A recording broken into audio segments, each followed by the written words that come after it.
Hello student, आज आपका स्वागत है नगीन बेस्ट डिजिटल चैनल पर। फ्रेंड्स, आज हम लेकर आए हैं क्लास 12th की विधान भाग 2 का चैप्टर 1 सिल्वर वेडिंग। इस चैप्टर का part 2 line to line explanation लेकर हम आए हैं। यहाँ हम आज शॉर्ट में पार्ट 1 के बारे में बता देते हैं कि इसमें लेखक ने पुरानी पीढ़ी और नई पीढ़ी के विचारों को और जीने के तौर तरीकों के अंतर को किस प्रकार स्पष्ट किया है। इस पाठ में जिस समय के अंतराल को दर्शाया गया है उस समय को किस तरह आगे बढ़ाया गया और किस तरह उसको देखा गया। तो चलिए देखते हैं चैप्टर के अंदर। यशोधर बाबू कभी कभी मन ही मन स्वीकार करते हैं। भाई यहाँ से हमारा पार्ट 2 स्टार्ट होता है। यशोधर बाबू कभी कभी अपने मन में स्वीकार ही कर लेते हैं कि दुनियादारी में बीवी बच्चे उनके अधिक सुलझे हुए हो सकते हैं।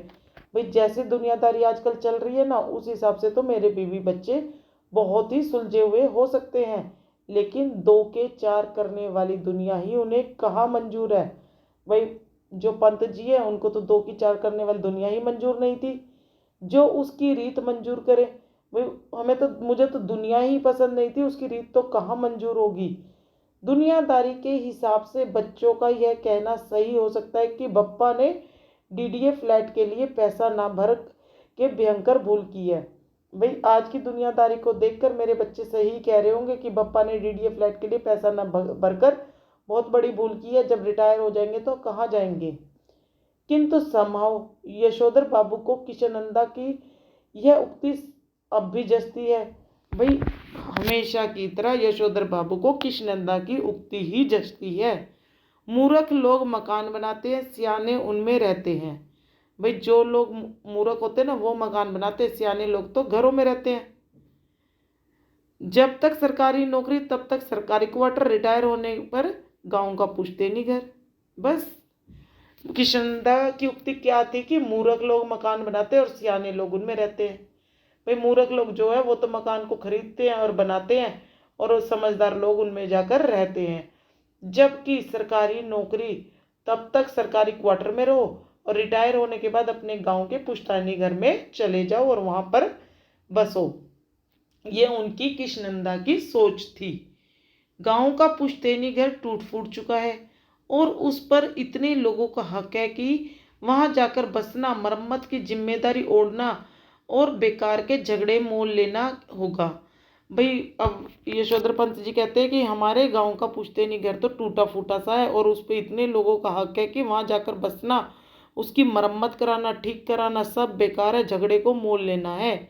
इस बात को यशोधर जी अच्छी तरह समझते हैं। भाई यशोधर जी इस बात को बहुत अच्छे से समझते हैं। बच्चे बहस में जब तक तर्क दोहराते हैं तब उनसे कोई जवाब देते नहीं बनता। जब बच्चे उनसे बहस करते हैं, बार बार तर्क को दोहराते रहते हैं, तो उनके आगे कोई नहीं टिक पाता। यशोधर जी भी जवाब नहीं दे पाते। उन्होंने हमेशा यही कल्पना की थी कि आज भी करते हैं। भाई हमेशा यशोधर जी ने यही कल्पना की थी जो आज भी करते हैं कि उनका कोई लड़का रिटायर होने से पहले सरकारी नौकरी में आ जाएगा। भाई अभी मैं सरकारी नौकरी में हूँ, सरकारी क्वार्टर में हूँ। जब मैं रिटायर हो जाऊँगा, मेरे रिटायर होने से पहले किसी लड़के को सरकारी नौकरी मिल जाएगी, फिर हम उसके सरकारी क्वार्टर में रहेंगे। यह कल्पना वो आज भी करते हैं और पहले भी करते आए थे। भाई और क्वार्टर उनके परिवार के पास बना ही रह सकेगा। भाई ये क्वार्टर हमेशा के लिए उनके पास रहेगा। अब भी पत्नी द्वारा भविष्य का प्रश्न उठाए जाने पर यशोधर बाबू हर संभावना को रेखांकित कर देते हैं। भाई पत्नी, उस जो यशोधर बाबू की पत्नी है, वो भविष्य को लेकर काफ़ी क्वेश्चन उनसे पूछती है, पर यशोधर बाबू क्या कहते हैं, हर इस संभावना को रेखांकित कर देते हैं कि यह संभावना तो होगी ही। जब पत्नी कहती है अगर ऐसा नहीं हुआ तो भाई हमारा कोई लड़का नौकरी पर सरकारी नौकरी पर नहीं गया तो क्या करेंगे फिर हम।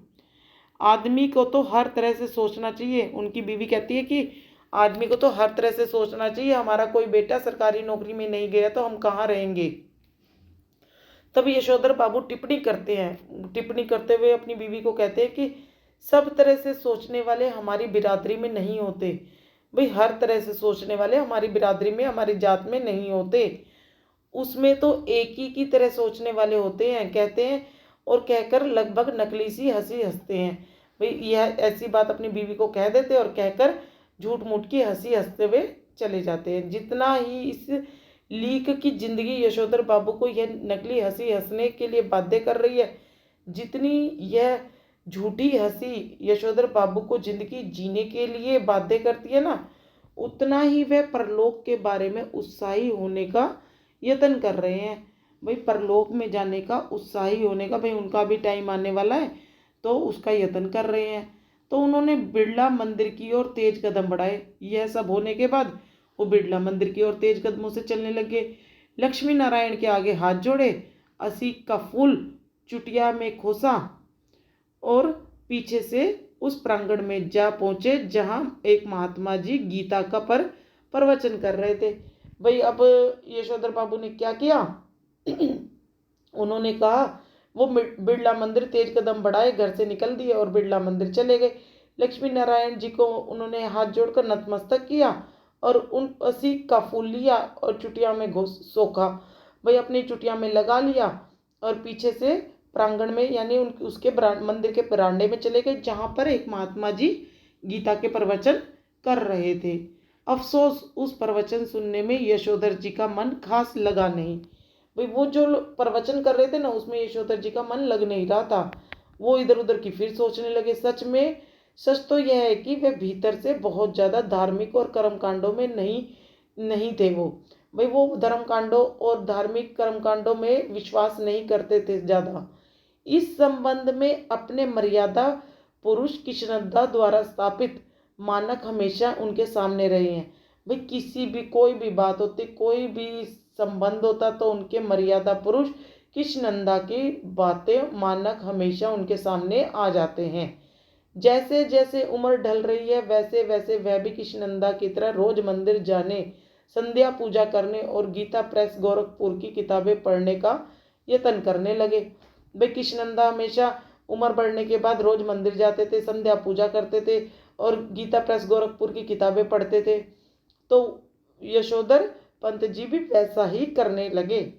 अगर कभी उनका मन शिकायत करता कि इस सब में लग नहीं पा रहा है, भाई कभी वो शिकायत भी करता कि उनका मन तो इन सब चीज़ों में लग ही नहीं रहा है, तब उनसे कहते कि भाई लगाना तो चाहिए।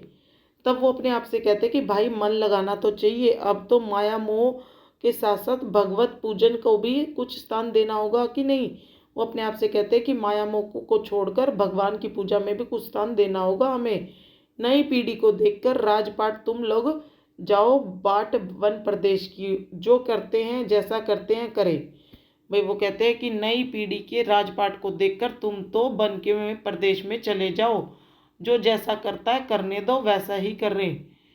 हमें तो अब इस वर्ल्ड की यानी इस वर्ल्ड की नहीं, उस लाइफ की नहीं, उसकी चिंता करनी चाहिए। वैसे बच्चे सलाह मांगे, अनुभव का आदर करें और अच्छा लगता है, अब नहीं मांगते तो ना मांगे। भाई हमें तो उस वर्ल्ड की, उस समय की इंतज़ार करनी चाहिए। भाई इस लाइफ की नहीं, और उसकी तो चिंता ही नहीं करनी चाहिए इस लाइफ की जो चल रही है। वैसे अगर बच्चे सलाह मांगे तो अनुभव का आदर करें। भाई उन बच्चे आपसे सलाह मांग रहे हैं तो अपने अनुभव का आदर करें, अच्छा लगता है। भाई हमें अच्छा लगता है बच्चे हमसे सलाह मांगे, अब नहीं मांगते तो वो ना मांगे। भाई ना मांगे, पहले हम तो मांगा करते थे।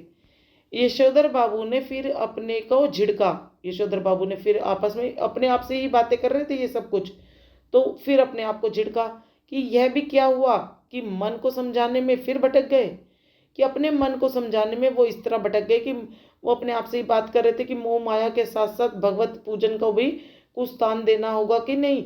नई पीढ़ी को देखकर राजपाट तुम लग जाओ बाट वन प्रदेश की ओर।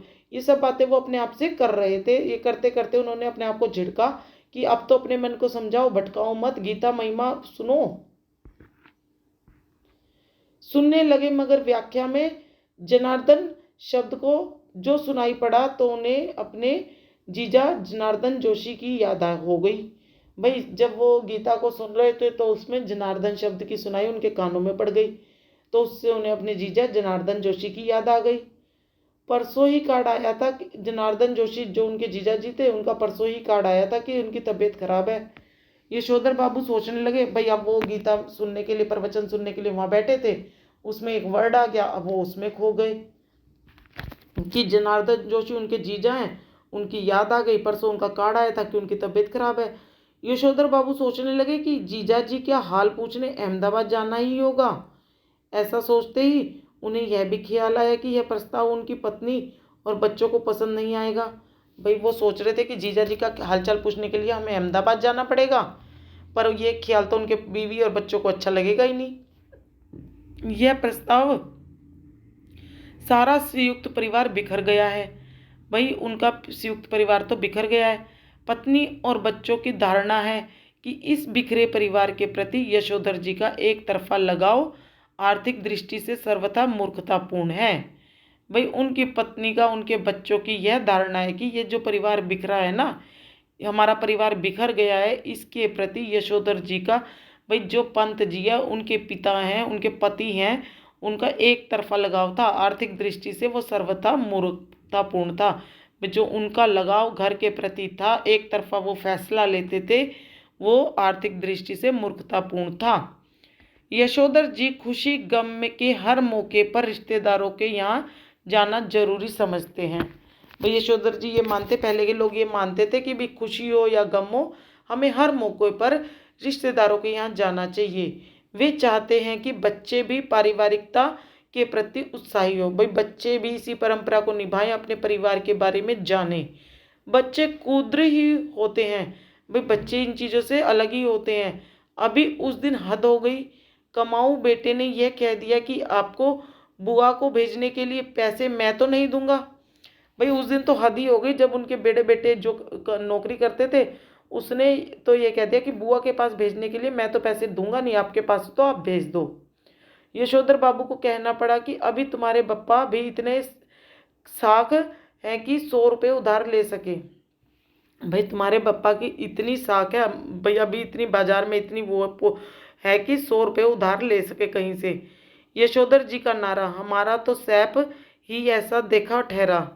भाई यशोधर जी का नारा है कि हमारा तो सैप क्या होता है, देखो साहब का बोलचाला में प्रयुक्त बात। भाई हमारे तो साहब जैसी बोलचाल है सबके साथ कि ठहरेंगे, हमें तो यही परंपरा विरासत में मिली है। भाई हमें तो यही परंपरा, साहबों की तरह जिंदगी जीने वाली परंपरा ही विरासत में मिली है। इस नारे से उनकी पत्नी बहुत चिढ़ती है। भाई इस नारे से उनकी पत्नी को तो बड़ा चिढ़ होती थी। पत्नी का कहना है, और सही कहना भी है उनका, कि यशोधर जी का स्वयं का देखा हुआ कुछ नहीं है। माँ के मर जाने के बाद छोटी सी उम्र में वह गांव छोड़कर अपनी विधवा बुआ के साथ पास अल्मोड़ा आ गए थे। भाई जब उनकी माँ मर गई थी, छोटी सी उम्र में ही वो गांव छोड़कर अपनी विधवा बुआ के पास अल्मोड़ा आ गए थे। बुआ का कोई ऐसा लंबा चौड़ा परिवार तो था नहीं जहाँ की यशोधर जी कुछ देखते या परंपरा के रंग में रंगते। मैट्रिक पास करते ही वे दिल्ली आ गए। भाई बुआ का इतना बड़ा परिवार नहीं था जो परंपरा के रंग में रंगते, और उन्होंने मैट्रिक पास की यानी 10वीं पास की और दिल्ली आ गए। यहाँ रहे कुंवारे कृष्णानंद जी के साथ, और यहाँ पर आकर वो कृष्णानंद जी के पास रहने लगे, वो भी कुंवारे थे। कुंवारे की गृहस्थी को में देखने को होता ही क्या है। वह उनकी पत्नी व्यंग्य कसते हुए कहती है कि कुंवारे की गृहस्थी में होता ही क्या है, देखने को क्या मिलेगा। पत्नी आग्रहपूर्ण कहती है कि कुछ नहीं, तुम अपने उन कृष्णदा के मुंह से सुनी सुनाई बातों को अपनी आंखों देखी यादें बना डालते हो। भाई वो कहती है कि तुम कुछ नहीं करते हो, अपनी कृष्णनंदा की बातों को, सुनी सुनाई बातों को जो कृष्णनंदा के मुंह से सुनते थे, उन्हीं बातों को आंखों देखी यादें बना डालते हो। कृष्णनंदा को जो भी मालूम था उन्हीं बातों को आप असलियत में अपनी जिंदगी में उतार डालते हो। वह उनका पुराने गवई लोगों से सीखा हुआ ठहरा। दिल्ली आकर उन्होंने घर परिवार तो बसाया नहीं जो जान पाते कि कौन से रिवाज निभ सकते हैं और कौन से नहीं। भाई तुम्हारी कृष्णनंदा ने दिल्ली में आकर तो घर परिवार तो बसाया नहीं था, उनकी पत्नी कहती है, और वो क्या जाने कि कौन से रिवाज निभ सकते हैं और कौन से नहीं। ये बहुत सारे व्यंग्य उन्होंने यशोधर जी पर कसे। पत्नी का कहना है कि कृष्णनंदा तो थे ही जन्म के बूढ़े। भाई वो जन्म से ही बूढ़े थे, अकेले रहे, अकेले पढ़े और अकेले ही मर गए। उनका ना कोई घर था, ना परिवार था, ना कुछ थे। तुम्हें क्या सुर लगा कि जो उनका बुढ़ापा खुद ओढ़ने लगे हो? भाई तुम्हें क्या पड़ी है सुर लगा, यानी तुम्हारे को क्या पड़ी है जो उनके जैसा बुढ़ापा अब जीने लगे हो, ओढ़ने लगे हो यानी जीने लगे हो। तुम शुरू में तो ऐसे नहीं थे, शादी के बाद मैंने तुम्हें देखा जो क्या नहीं रखा है। क्या मैंने तुम्हें शादी के बाद देख नहीं रखा है? हफ्ते में 2-2 सिनेमा देखते थे हम लोग, गजल गाते थे, गजल गजल हुई सहगल के गाने। भाई हम इतनी गजलें गाते थे, गजल में सहगल के गानों को गाते थे हम। यशोधर बाबू स्वीकार करते हैं कि उनमें कुछ परिवर्तन हुआ है। यशोधर बाबू फिर स्वीकार करते हैं कि हमने, हाँ, उनके अंदर कुछ परिवर्तन हुआ है, लेकिन वे समझते हैं कि उम्र के साथ साथ बुर्जगियत आना ठीक ही है। भाई उम्र के साथ साथ बुढ़ापा आना ठीक ही है। पत्नी से वह कहते हैं कि जिस तरह तुमने बुढ़िया काल यह बगैर बाह का ब्लाउज पहनना, यह रसोई के बाहर दाल भात खा लेना, यह ऊंची हील वाली सैंडल पहनना, ऐसे ही 50 काम अपनी बेटी की सलाह पर शुरू कर दिए। भाई वो अब यशोधर बाबू की बारी आई, अब उन्होंने व्यंग्य कसना शुरू कर दिया अपनी पत्नी में। क्यों कहते कि जो तुमने बुढ़िया काल में अपने वृद्धावस्था में बिना बाजू का ब्लाउज पहनना शुरू किया है, जो रसोई के बाहर, पहले रसोई में हम दाल भात खाते थे, अब आप रसोई के बाहर दाल भात खाती हो, यह ऊंची हिल की जो सैंडल पहनना शुरू कर दी है, ऐसे तुमने 50 काम अपनी बेटी की सलाह पर शुरू कर दिए हैं। मुझ तो वे समहाउ इम्प्रॉपर ही मालूम होते हैं, कि मुझे तो हमेशा की तरह वे इम्प्रॉपर ही लगते हैं, अच्छे नहीं लगते, पूरे हुए नहीं लगते वो। इनेव एनीवे मैं तुम्हें ऐसा करने से रोक नहीं रहा हूँ। भाई मैं तुम्हें ऐसा करने से रोक नहीं रहा हूँ। देयरफॉर तुम लोगों को भी मेरे जीने के ढंग पर कोई ऐतराज नहीं होना चाहिए। भाई जब मुझे तुम लोगों के जीने पे कोई ऐतराज नहीं है, तुम जैसी लाइफ जीना चाहते हो जियो, फिर तुम मेरे जीने के ढंग पर ऐतराज क्यों करते हो? तुम लोग मेरे जीने के ढंग को सही क्यों नहीं मानते हो? यशोधर बाबू को धार्मिक प्रवचन सुनते हुए भी अपना पारिवारिक चिंतन में ध्यान डूबा रहना अच्छा नहीं लगा। भाई जब वो मंदिर में बैठे गीता के प्रवचन सुन रहे थे, फिर भी वो अपने परिवार के बारे में चिंतन में डूबे हुए थे, ये भी उन्हें अच्छा नहीं लगा। सुबह शाम संध्या करने के बाद जब वह थोड़ा ध्यान लगाने की कोशिश करते, तब भी मन में किसी परम सत्ता में नहीं, इसी परिवार में लीन होते थे। भाई जब वो ध्यान लगाते थोड़ा सा भी, तब उनके मन में अपने घर परिवार की बातों में लीन हो जाया करते थे वो। यशोधर दी चाहते हैं कि ध्यान लगाने का सही विधि सीखें। भाई वो चाहते हैं कि अब मैं ध्यान लगाने की सही विधि को सीखूं। साथ ही वह अपने से भी कहते हैं कि परहैप्स ऐसी चीज के लिए रिटायर होने के बाद का समय ही प्रॉपर ठहरा। भाई हो सकता है कि ऐसी चीज के लिए रिटायरमेंट होने के बाद का समय ही प्रॉपर हो। वानप्रस्थ के लिए प्रिस्क्राइब्ड ठहरी ये चीज़ें। भाई वानप्रस्थ के लिए प्रिस्क्राइब्ड है ये चीज़ें जरूरी हैं, बताई हुई है जो।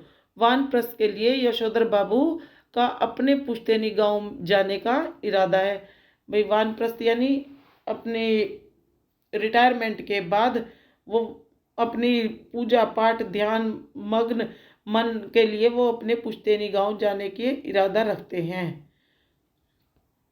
आगे इस तरह की तमाम बातें यशोधर बाबू पैदाइशी बुजुर्गवार किशनंदा के शब्दों में और उनके ही लहजे में कहा करते हैं। भाई ये सब तमाम बुजुर्गों वाली बातें ना किशनंदा के शब्दों में और उनके ही लहजे में वो कहा करते हैं अपने बीवी और बच्चों के सामने। यह कहकर उनकी तरह ही वे झेपी सी लगभग नकली सी हंसी हंस देते हैं, और इस तरह उनकी नकल उतारते उतारते वो उन्हीं की तरह ही नकली सी थोड़ी सी छपकी छपकी सी हंसी हंसने लगते हैं। जब तक कि शिनंदा दिल्ली में रहे, यशोधर बाबू नित्य नियम से हर दूसरी शाम उनके दरबार में हाजिरी लगाने पहुंचते रहे। भाई किशनंदा जब तक दिल्ली में रहते थे ना, यशोधर बाबू रोज के नियम के अनुसार दूसरी शाम उनके दरबार में यानी उनके घर में हाजिरी लगाने पहुंच जाते थे।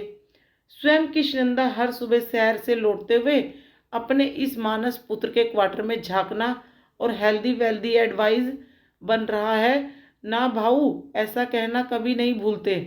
भाई स्वयं किशनंदा भी हर दूसरे शाम को तो यशोधर जाते थे वहाँ पर किशनंदा के घर पर, और हर सुबह जब कृष्णनंदा सैर के लिए निकलते थे तो अपने मानस पुत्र, उन्होंने उसको मानस पुत्र बना रखा था कृष्णनंदा को। कृष्णनंदा ने किसको मानस पुत्र बना रखा था? यशोधर को। के क्वार्टर में झांकते थे और कहते थे हेल्दी वेल्दी एडवाइस, भाई हेल्दी वेल्दी एडवाइस है, ये बन रहा है क्या? वो कहते थे ना भाऊ, ऐसा कहना कभी नहीं भूलते थे। भाई इस तरह कहना वो कभी नहीं भूलते थे। जब भी उनके घर के बाहर से निकलते थे तो वो ये जरूर बोलते थे। जब यशोधर बाबू दिल्ली आए थे तब उनकी सुबह थोड़ी देर से उठने की आदत थी। कृष्णनंदा ने उन्हें रोज सुबह झकझोर कर उठाना और साथ सैर पे ले जाना शुरू किया। भाई कृष्णनंदा ने रोज सुबह यशोधर को झकझोर कर उठाते थे और सैर पर ले जाते थे। यह मंत्र दिया कि early to bed and early to rise makes and man healthy advice. भाई जल्दी उठो जल्दी सो जाओ, ये एक हेल्दी एडवाइस है।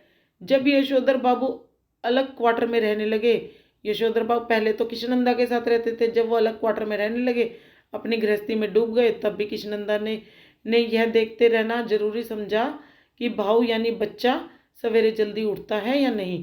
भाई कृष्णनंदा जो उन्होंने मानस पुत्र बनाया था, उनको वो देखते थे कि अब भी वो जल्दी उठ रहा है या नहीं उठ रहा। यशोधर बाबू को यह अच्छा लगता था कि कोई उन्हें भाऊ कहता है।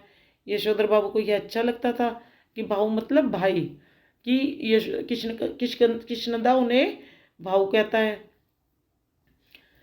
और हर सवेरे वह कृष्णनंदा से अनुरोध करते कि चाय पीकर जाए। भाई वो यशोधर बाबू जो हैं कृष्णनंदा को, जब वो उनके घर के बाहर से निकलते थे तो उनसे अनुरोध करते थे, विनती करते थे कि चाय पीकर जाए।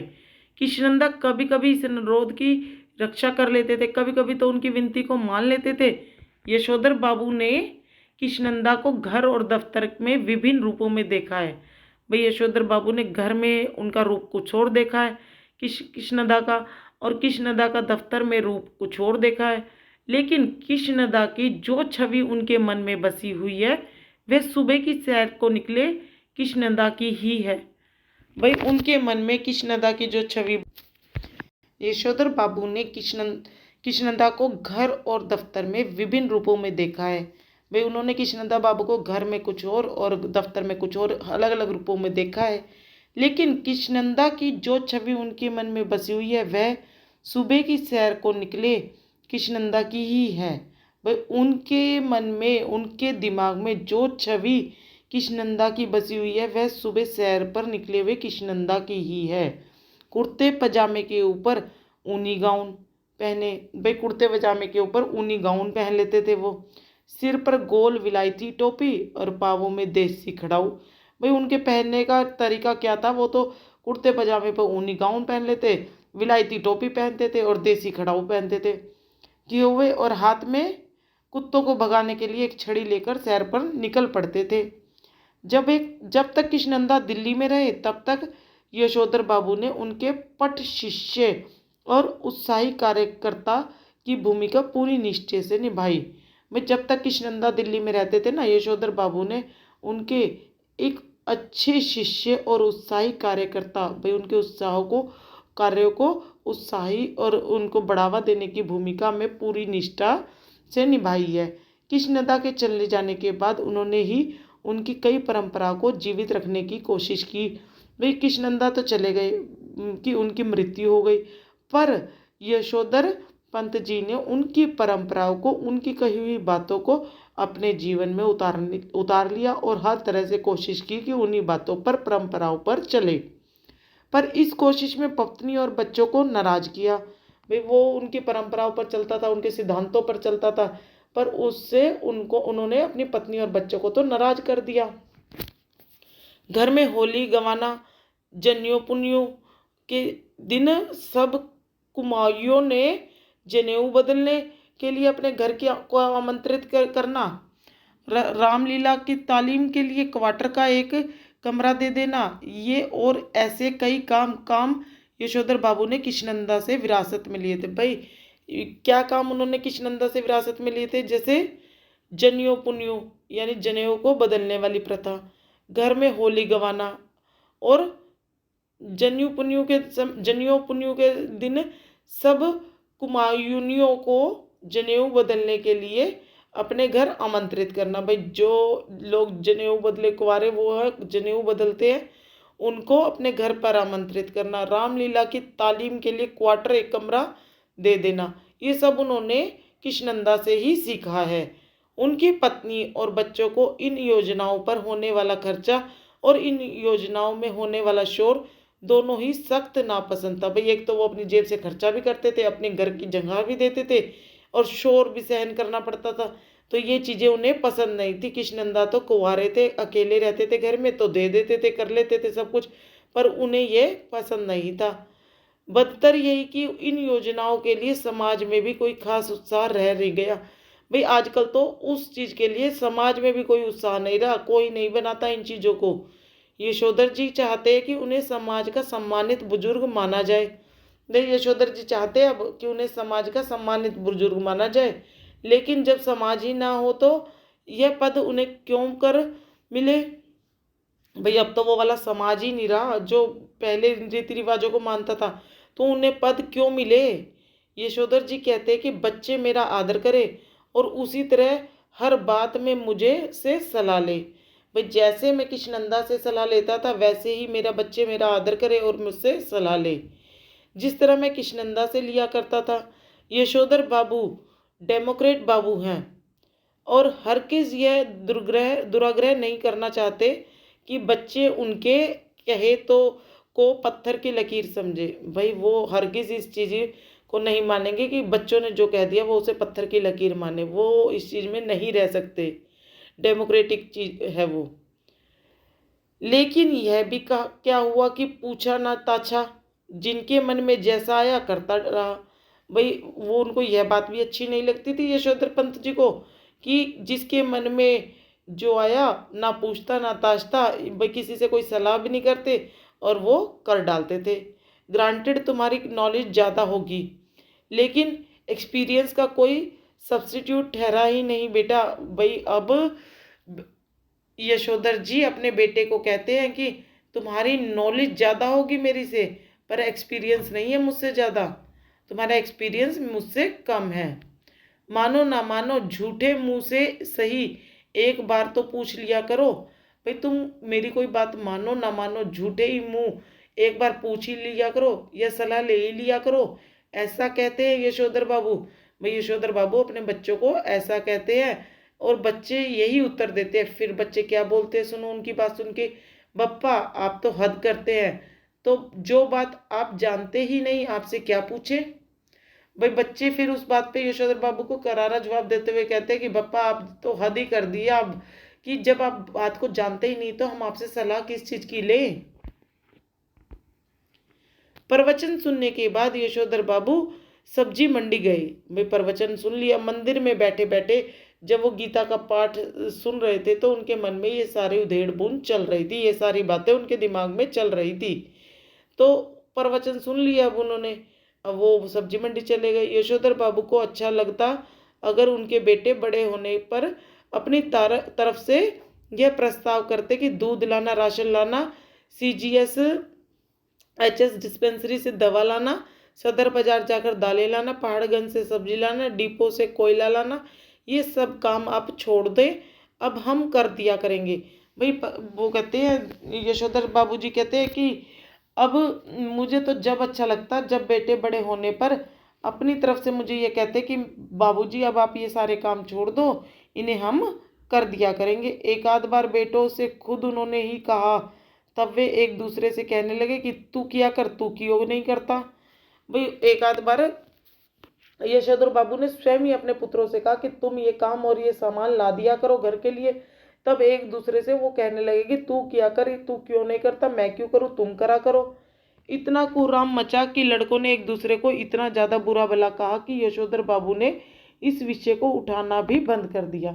भाई इस बात को लेकर घर के अंदर इतनी लड़ाई झगड़ा हो गया कि लड़कों ने एक दूसरे को बहुत ज़्यादा बुरा भला कहना शुरू कर दिया। तो इस बात पर इस विषय को उठाना उन्होंने बंद ही कर दिया कि वो खुद ही सामान ले आते थे, बच्चों को नहीं कहते थे। जब से बेटा विज्ञापन कंपनी में बड़ी नौकरी पर गया तब से बच्चों के का इस प्रसंग में एक भी वक्तव्य है। भाई जब से बेटा विज्ञापन कंपनी में बड़ी नौकरी पर लगा है तब से बच्चों का इस प्रसंग में यानी सामान लाने वाले प्रसंग में एक ही वक्तव्य है और दोबारा तो उन्होंने कहा ही नहीं कि सामान लाओ। बप्पा हमारी समझ में आता ही में नहीं आता कि इन कामों के लिए आप एक नौकर क्यों नहीं रख लेते। वे बच्चे कहते हैं कि आप क्यों सामान लाते हो, इन कामों के लिए एक नौकर रख लो, ईजा को भी आराम हो जाएगा। कमाऊं बेटा नमक छिड़कते हुए यह भी कहता है कि नौकर की तनख्वाह मैं दे दूंगा। भाई आपको भी, ईजा को भी आराम हो जाएगा यानी आपको भी आराम हो जाएगा। फिर कमाऊ बेटा जो नौकरी पे लगा हुआ था वो उनको छिड़कते हुए क्या कहता है, उनको ये लगता है कि उनके जख्मों पे नमक छिड़कते हुए कहता है कि नौकर की तनख्वाह मैं दे दूंगा, आप नहीं दे सकते तो मैं दे दूंगा तनख्वाह। यशोधर बाबू को यही समहाउ इम्प्रॉपर होता है। भाई यशोधर बाबू को ये हमेशा की तरह इम्प्रॉपर लगता है।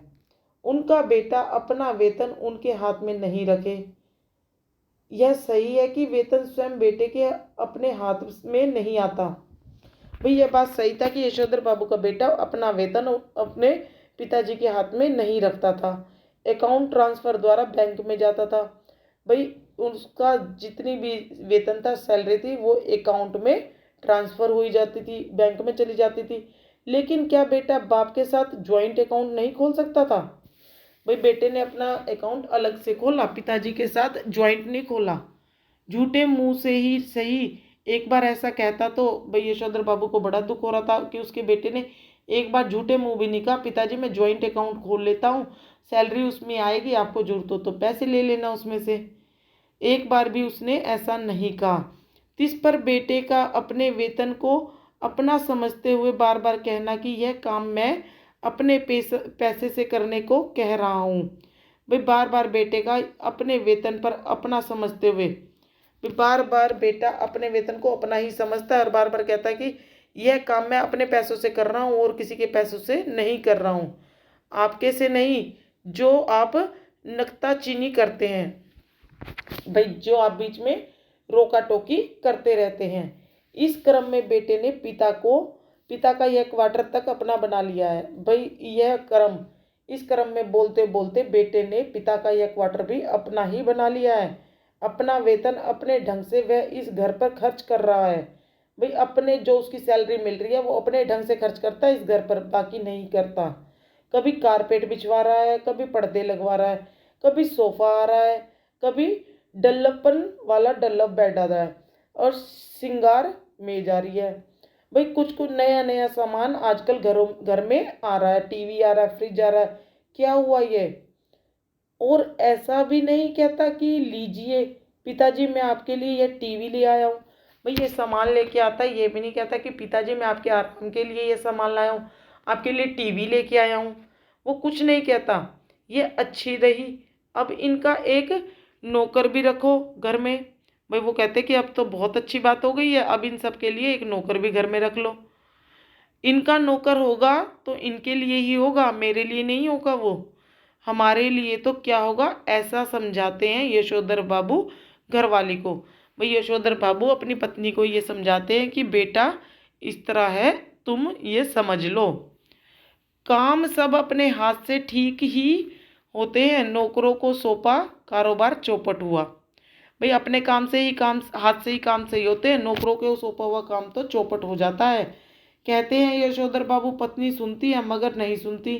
पत्नी उनकी बात सुनती है क्योंकि मजबूर है, वो पत्नी है, पर वो अनसुना कर देती है और सुनकर अब चिढ़ती भी नहीं है। अब पहले की तरह वो चिढ़ती भी नहीं थी और पर बात को अनसुना कर देती थी। सब्जी का झोला लेकर यशोधर बाबू खुद ही सड़के और टूटे हुए क्वार्टरों के मलबे से निपटे हुए नालों को पार करते हुए स्क्वायर के उस कोने में पहुंचे जिसमें 3 क्वार्टर अब भी साबुत खड़े हुए थे। उन 3 में से कुल एक को अब तक एक सिलसिला आबाद किए हुए है।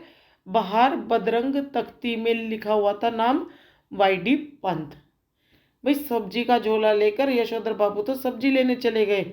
वहाँ गोल चक्कर के क्वार्टर जगह पर सड़कें खुदी हुई थी, टूटे हुए क्वार्टर का मलबा पड़ा हुआ था, नालों के पट्टे खुले हुए थे, पर उनके बीच में 3 क्वार्टर अब भी साबुत खड़े हुए थे। उनमें से एक का था जिस पर लिखा हुआ था वाई.डी. पंत। इस क्वार्टर के पास पहुंचकर आज वाई.डी. पंत को पहले देखा। धोखा हुआ कि किसी गलत जगह आ गए हैं। भाई इस क्वार्टर के पास पहुंचकर आज वाई.डी. पंत को बहुत धोखा हुआ कि मैं किसी गलत जगह तो नहीं आ गया हूँ। क्वार्टर के बाहर एक कार थी, कुछ स्कूटर, मोटरसाइकिल, बहुत से लोग विदा ले दे रहे थे। बाहर बरामदे में रंगीन कागज की झालरें और गुब्बारे लटके हुए थे और रंग बिरंगी रोशनियां जली हुई थी। भाई उन्हें लगा कि मैं कहीं गलत जगह पे तो नहीं आ गया हूँ, क्योंकि उनके क्वार्टर के बाहर तो एक कार खड़ी थी, कुछ स्कूटर खड़े थे, मोटरसाइकिल खड़ी थी, कुछ लोग विदा ले रहे थे, यानी वहाँ पे कोई पार्टी हो रही थी और कुछ लोग पार्टी के बाद विदा ले रहे थे। बाहर बरामदे में रंगीन कागज की झालरें, गुब्बारे लटके हुए थे, रंग बिरंगी रोशनियां भी थी। उन्हें लगा मैं गलत क्वार्टर में तो नहीं आ गया हूँ। फिर उन्हें अपना बड़ा बेटा भूषण पहचान में आया। भाई उन्हें लगा कि भूषण है वो तो, जिसने कार में बैठा हुआ कोई साहब हाथ मिला रहा था। भाई भूषण के साथ कोई कार में बैठा हुआ साहब हाथ मिला रहा था और कह रहा था कि give my why remands to our father. भाई give my warm regards to your father. भाई मेरी बहुत सारी शुभकामनाएं तुम अपने पिताजी को देना। यशोधर बाबू ठिठक गए। भाई यशोधर बाबू ये सुनकर ठिठक गए। उन्होंने अपने से पूछा क्यों, आज मेरे क्वार्टर में ये क्या हो रहा है। उसका जवाब भी उन्होंने अपने को ही दिया। भाई अपने से ही वो सवाल कर रहे हैं, अपने को ही जवाब दे रहे हैं। जो करते होंगे यह लोड़े मोड़े इनकी माया ही जा रहे। भाई ये जवान लड़के जो करते होंगे वो इनकी माया ये ही जाने। अब यशोधर बाबू का ध्यान इस ओर गया कि उनकी पत्नी और उनकी बेटी भी कुछ मेम साहबों को विदा करते हुए बरामदे में खड़ी है। भाई उनकी पत्नी और बेटी भी कुछ मेम साहबों को विदा कर रही है। लड़की जीन और बगैर बाह का टॉप पहने हुए, लड़की ने जीन्स पहन रखी है और बगैर बाह का बिना बाजू का टॉप पहना हुआ है। यशोधर बाबू उससे कई मर्तबा कह चुके हैं कि तुम्हारी यह पतलून और सैंडो बनने वाली ड्रेस मुझे तो समहाउ इम्प्रॉपर मालूम होती है, कि मुझे तो यह हमेशा की तरह इम्प्रॉपर मालूम होती है। लेकिन वह भी जिद्दी ऐसी है कि इसे ही पहनती है और पत्नी भी उसी की तरफदारी करती है। भी वो इतनी जिद्दी है कि इसी को ही पहनती है, वो मेरी बात मानती भी नहीं है और मेरी पत्नी भी उसी की तरफदारी करती है, उसको समझाती नहीं है। वह सिर पर पल्लू वल्लू मैंने कर लिया तो बहुत तुम्हारे कहने पर, समझे, मेरी बेटी वही करेगी जो दुनिया कर रही है। भाई वो अपने पति को कहती है मैंने तो पल्लू वल्लू तुम्हारे कहने पर बहुत ज़्यादा कर लिए, अब मेरी बेटी वो नहीं करेगी जो दुनिया कर रही है, बस वही करेगी। पुत्री का पक्ष लेने वाली यह पत्नी इस समय होठों पर लाली और बालों में खिजाब लगाए हुए थी, जबकि ये दोनों ही चीज़ें आप कुछ भी कहिए यशोधर बाबू को समहाउ इम्प्रॉपर ही मालूम होती है। भाई पत्नी ने होठों पे लाली यानी लिपस्टिक लगा रखी थी, बालों में गुलाब लगा रखे थे, जबकि ये दोनों चीज़ें यशोधर बाबू को हमेशा की तरह इम्प्रॉपर लगते थे, अच्छे नहीं लगते थे। आधुनिक किस्से की अजनबी लोगों की भीड़ देखकर यशोधर बाबू अंधेरे में ही दुबके रहे। भाई इन लोगों की भीड़ भड़ाके को देखकर यशोधर बाबू अंधेरे में ही एक साइड खड़े रहे। उनके बच्चों को इसलिए शिकायत है कि बप्पा तो एलडीसी टाइपों से ही मिक्स करते हैं। भाई बप्पा तो ऐसे टाइप को ही मिक्स करते हैं। जब कार वाले लोग चले गए तब यशोधर बाबू ने अपने क्वार्टर में कदम रखने का साहस जुटाया। जब कार वाले लोग, मोटरसाइकिल वाले लोग चले गए तब वो क्वार्टर के अंदर कदम रखने का साहस जुटा पाए। भीतर अब भी पार्टी चल रही थी। उनके पुत्र पुत्रियों के कई मित्र और उनके कुछ रिश्तेदार जमा हुए थे। भाई कुछ रिश्तेदार और उनके फ्रेंड्स अभी रुके हुए थे। उनके बड़े बेटे ने झिड़की सी सुनाई। भाई अपने बाप को झिड़की दे दी, बप्पा आप भी हद करते हो, सिल्वर वेडिंग के दिन 8:30 बजे घर पहुंचे हैं। भाई ये जो 4 घंटे का टाइम था वो 5:30 बजे ऑफिस से निकले थे, 8 बजे घर में पहुंचे। इस बीच के अंदर की ये सारी कहानी घूम रही है। उस 4 घंटे में उन्होंने क्या क्या किया, क्या क्या, वो मंदिर में चले गए, ये सारी कहानी उन्होंने मंदिर के बीच अंदर बैठ के दिमाग में सोची है। जब वो घर आए तो उनके बेटे ने उनकी सिल्वर वेडिंग की पार्टी रखी हुई थी। अभी तक मेरे बॉस आपकी राह देख रहे थे कि मेरे बॉस घर पर आए हुए थे, उन्होंने अभी तक आपकी वेट कर रहे थे। वो हम लोगों के यहाँ सिल्वर वेडिंग कब से होने लगी है? यशोधर बाबू कहते हैं कि हम कब से शादी की सालगिरह 25वीं सालगिरह बनाने लग गए हैं। यशोधर बाबू ने शर्मीली हंसी हंस दी। भाई शर्माकर वो हंस पड़े। जब से तुम्हारा बेटा 1,500 माहवार कमाने लगा है, माहवार यानी महीने का वेतन, जब से आपका बेटा 1,500 रुपये महीने वेतन कमाने लगा है, तब से हमने ये सिल्वर वेडिंग सेलिब्रेट करना शुरू कर दिया है। यह टिप्पणी थी चंद्रदत्त तिवारी की, जो इसी साल SAS पास हुआ था और दूर के रिश्ते से यशोधर बाबू का भांजा लगता था वो। भाई चंद्रदत्त तिवारी कौन लगता था? यशोधर बाबू का एक दूर का भांजा लगता था। और यशोधर बाबू को अपने बेटों से तमाम तरह की शिकायतें हैं, लेकिन कुल मिलाकर उन्हें यह अच्छा लगता है कि लोग बाग उन्हें ईर्ष्या का पात्र समझते हैं। भले ही उन्हें भूषण का गैर सरकारी नौकरी करना समझ में ना आता हो, तथापि वह यह बेखूबी समझते हैं कि इतनी छोटी उम्र में 1,500 माहवार प्लस कन्वेंस अलाउंस एंड तुम्हारा अदर वर्क्स पा जाना कोई मामूली बात नहीं है। भाई छोटी सी उम्र में 1,500 पाना, महीने का वेतन पाना और अधिक अलाउंस भत्ता वगैरह पाना कोई छोटी बात नहीं है। इसी तरह भले ही यशोधर बाबू ने बेटों की खरीदी हुई हर नई चीज के संदर्भ में यही टिप्पणी की हो, भाई हर चीज पर उन्होंने यही टिप्पणी की अपने बच्चों के साथ, समहाउ मेरी तो समझ में आता नहीं इसकी क्या जरूरत थी। हर बार वो हमेशा की तरह यही बोलते हैं कि मेरी तो समझ में नहीं आता कि इस चीज की क्या जरूरत थी। तथापि उन्हें कहीं इस बात से थोड़ी खुशी भी होती कि इस चीज के आ जाने से उन्हें नए दौर के निश्चय ही गलत मानकों के अनुसार बड़ा आदमी मान लिया जा रहा है। वही उन्हें इस बात की मिसाल के लिए जब बेटों ने गैस का चूल्हा जुटाया, तब यशोधर बाबू ने उसका विरोध किया। भाई बेटे जब गैस का चूल्हा लेके आने वाले थे तो यशोधर बाबू ने फिर उसका विरोध किया। आज भी वह यही कहते हैं कि इस पर बनी रोटी मुझे तो समहाउ रोटी जैसी ही लगती है, हमेशा जैसी ही लगती है, इम्प्रॉपर लगती है। तथापि वह जानते हैं कि गैस न होने पर वह इस नगर के में चपरासी श्रेणी के मान लिए जाते हैं। भाई गैस ना होने पर इस शहर में आज के समय में चपरासी, भाई जो चौकीदार होता है चपरासी होता है, उस श्रेणी में माना जाता है उसे।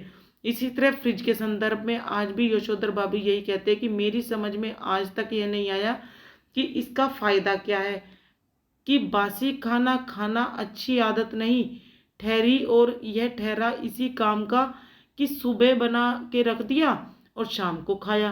भाई इस फ्रिज का क्या फ़ायदा है? बासी खाना खाने की आदत अच्छी थोड़ी है। सुबह खाना बना के रख दो और शाम तक खाते रहो। इसमें रखा हुआ पानी भी मेरे मन को नहीं आता, हमें तो मटकों का पानी अच्छा लगता है।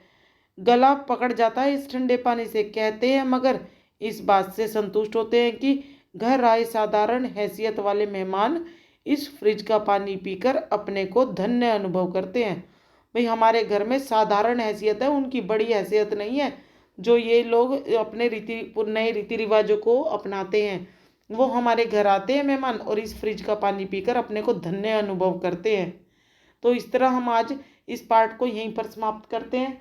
तो इस तरह हमने देखा कि यशोधर पंत जी कृष्णनंदा के जीवन को मार्गदर्शन कैसे बनाते हैं, उन्हीं की बातों को उसी के लहजे में बोलते हैं। भाई वही लहजा जैसे कृष्णनंदा जी बोलते थे उसी लहजे को अपनाते हैं और उसी की तरह जेपी जेपी हंसी को हंसते हैं, हर बात को बोलते हैं, बाद में जेपी जेपी हंसी बोलते हैं कि मैंने उनकी नकल उतार कर इस तरह बोला। वो पुरानी पीढ़ी के रीति रिवाजों की तरह ही जीवन जीते थे। उन्हें नई पीढ़ी के तौर तरीके अच्छे नहीं लगते थे। वे चाहते थे कि उनका परिवार भी उसी तरह जीवन जिए जैसे मैं जीता हूँ, जैसे कृष्णनंदा ने अपने सिद्धांतों को अपना रखा था। तो सारी कहानी घुमा फिरा कर यशोधर पंत और उसके परिवार के बीच में ही घूमती रहती है और बीच बीच में कृष्णनंदा की बातें एक जुबले की तरह एंट्री करती रहती है जो उसकी पत्नी और बच्चों को अच्छी नहीं लगती। आगे के पार्ट 3 में क्या होता है जल्दी वीडियो अपलोड करेंगे। तो वीडियो अच्छी लगे तो लाइक शेयर और सब्सक्राइब करना। तब तक के लिए थैंक यू, बाय बाय।